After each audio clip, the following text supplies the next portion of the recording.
Hey guys, how's it going? And what's going on with everyone here? Well, Tuesday, so it's a great day. It is a great day because today I get the opportunity to record a music video for my daughter, and it is great because although it's a lot of work on my part, I had a lot of fun and we had a lot of fun together. It's one of those things that I think you would look back and remember those memories. And just today, I also honored a friend, a really, really good friend, because to me, he's like the only person, because other than family, he is the only person outside of my family and my extended family that I can truly count on. Right. So, Samuel, if you're watching, you're the man. And the context of this whole thing about honoring my friend, it's because of this newsletter that I subscribe to. And today, the newsletter actually brought up something that really made me open my eyes.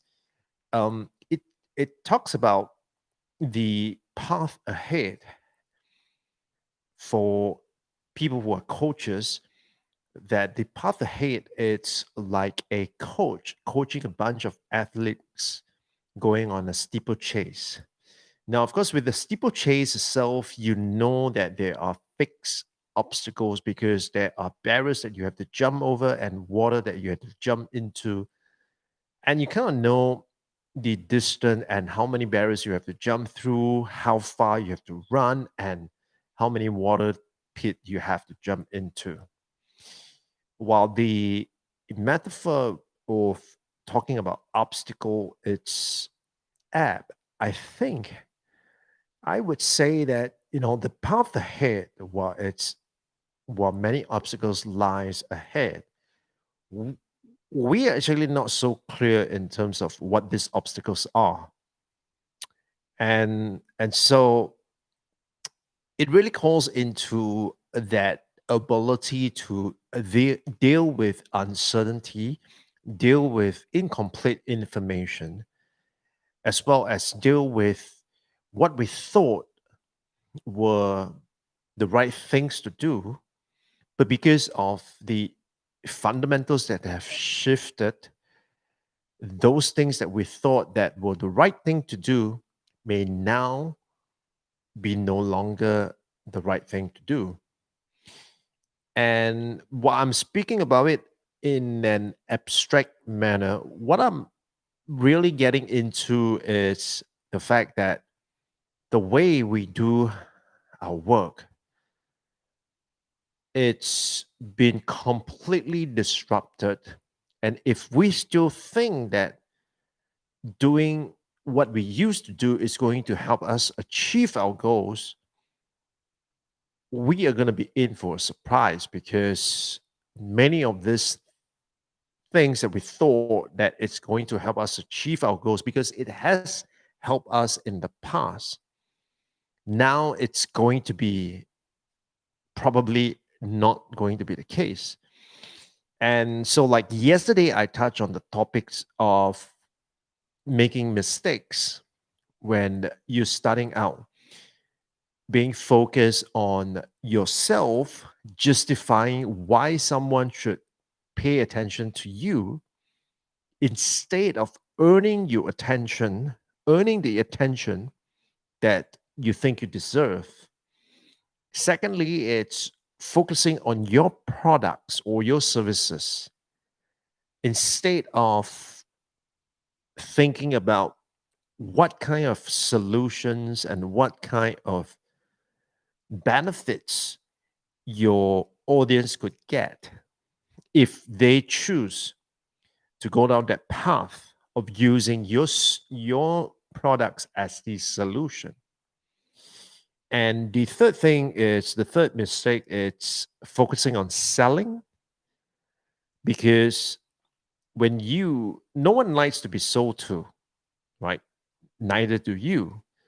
And so people love to buy. So what does that mean? That means, in a nutshell, people would want to make the decision on their own, because once they have made that decision, and most of the time that decision is filled with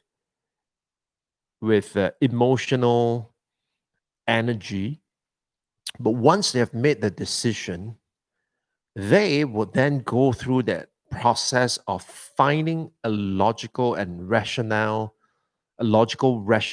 to justify that purchase. So don't sell to people, instead, help them decide. And the best way to help them decide is actually to teach. And so today I want to talk about, if you're in that situation and you're faced with mistakes that you thought in the past this is what you used to do, and you're gonna do the same thing now, and you thought that those things are still gonna work, but in fact it's going to manifest itself as a mistake. So if that is the case, how do you deal with that? So I would take a lift from Ray Dalio's book called Principles.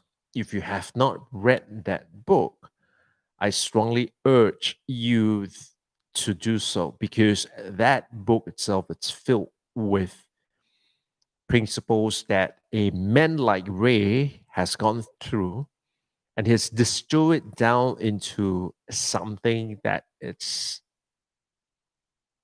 can be consumed by the rest of us.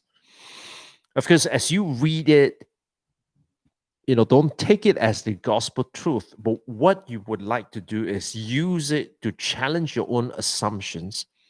Use it and ask, what led him to come up with these principles, and use it to see what kind of benefits that you can get from emulating his way of thinking. So with that say, I want to touch on the bit about how do you deal with mistakes. So first and foremost, mistakes are inevitable, because unless it's something that it's really simple, you are not going to get it right the first time. And if you do get it right, the it's probably something that it's really, really simple. So inevitably you are going to be faced with a mistake. Now, of course, mistake, as we kind of know it, sounds like it's a bad thing, like, it's the wrong thing to do. But mistake simply just tells us that it's we're not getting there. And so take it as feedback, if you will. And so this 3D approach is something that I want to share with you. This is what I use when I deal with mistake. So number one, the first D is a diagnosis. Now, when it comes to diagnosis, I think this is probably the easiest and the hardest thing to do, because it's difficult, because when you did something and you expect a specific result, however, when the result comes out, it's something that is totally different. And because of either ego or because of our biasness, we tend to start blaming forces that are outside of our control. Like, for example, we will say things like, if not for COVID, my business would have succeeded. If not for the fact that people are locked up at home, they would come to my restaurant. So it's difficult to diagnose when we have that biasness, when we have that ego in the way. So what we really need to do is to take a step back and to be able to diagnose it from a detached point of view. So when you're thinking about detached point of view, a very simple way of thinking about it, it's purely just looking at your point of view may not give you the insight. So what you want to do is you want to step into the shoes of the other person, for example, right? So let's say I launch a course and I it bombed, only one person signed up.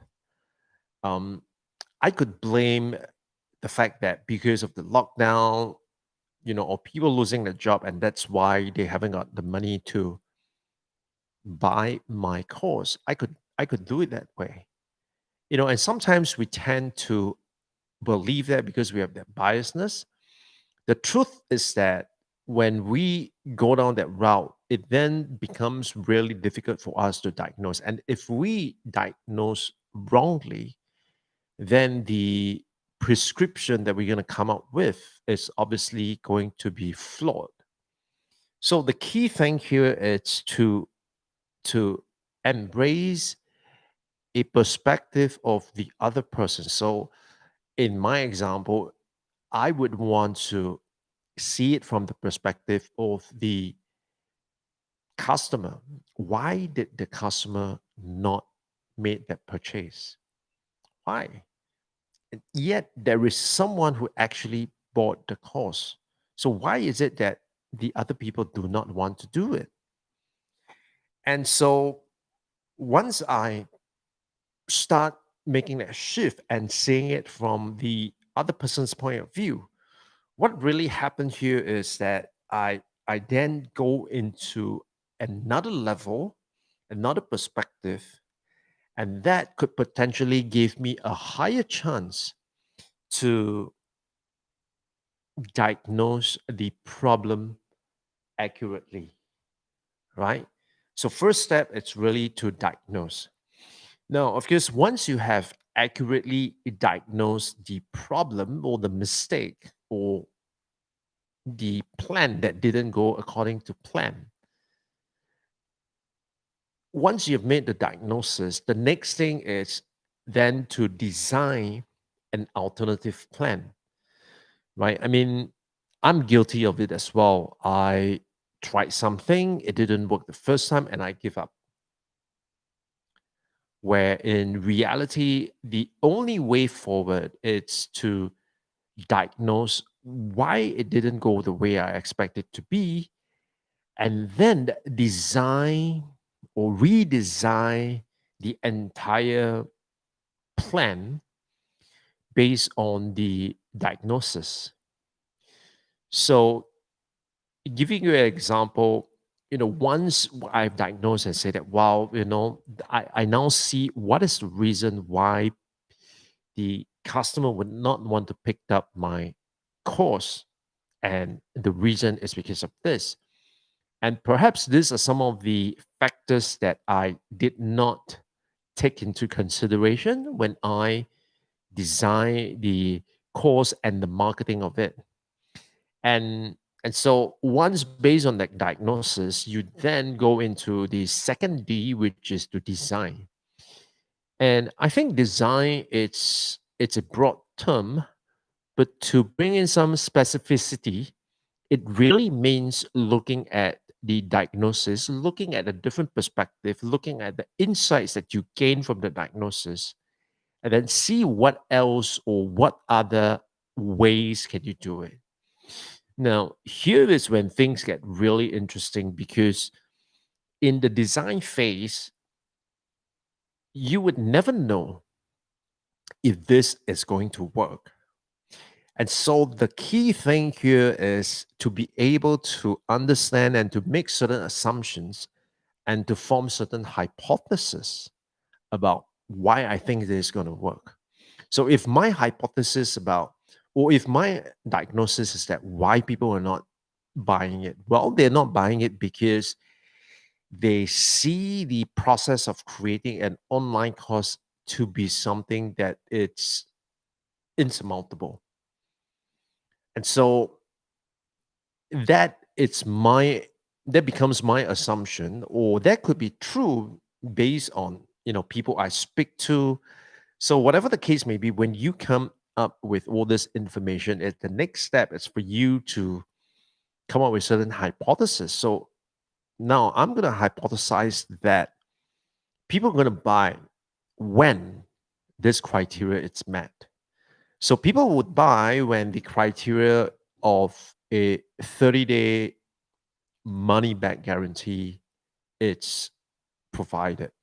That becomes an hypothesis. And if that becomes the hypothesis, then of course the design of it is that, well, we are going to offer the course and we're going to give people a 30-day trial, or we're going to give them free access to the course, but we are going to give them only a limited portion of it, right? So there are many ways that we could actually get at the goal of having people enroll and really taking away that risk for them, right? So that it's the second D, design. Now, of course, once we design, the third D, it's where we need to do it. So diagnosis, design, and do. Now, when it comes to the doing part, I think the main struggle here is not resources, but it's the belief systems. Because when you do the diagnosis, if you still have that strong biasness, that strong belief that the reason why people are not doing this is because of that. That belief, that biasness is still very, very strong. And even if you suspend that and you design an alternative plan, if you do not address that belief system, when it comes down to the doing part, it's going to cause you to implement what you've designed in a half-ass manner. And so this is where again, it becomes a self-fulfilling prophecy, because you're like, well, I'm not so sure if this is really the case, but anyway, I'll go along with it, right? Imagine if you are being coached by someone else, and that person who is coaching you is telling you that, hey, this is some of the things that you can consider. And while you don't exactly believe it, but you are also not exactly knowing what else you could do. And so you kind of go along with it.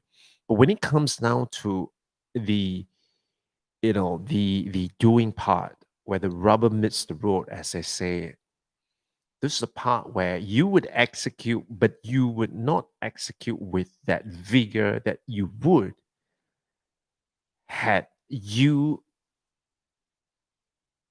compared to had you subscribed to that belief itself. And so this is really, really crucial, because what that means is that, you could go through the first phase, the second phase, and when it comes down to the doing part, you can still screw it all up. And because when you screw it all up, you are going to get suboptimal result. And when you get suboptimal result, you are reinforcing and telling yourself that, see, what I believe to be true in the first place is showing up. And so take it from me that, when you come down to this 3D approach itself, it is something that can kind of give you a structure to thinking about how to do it.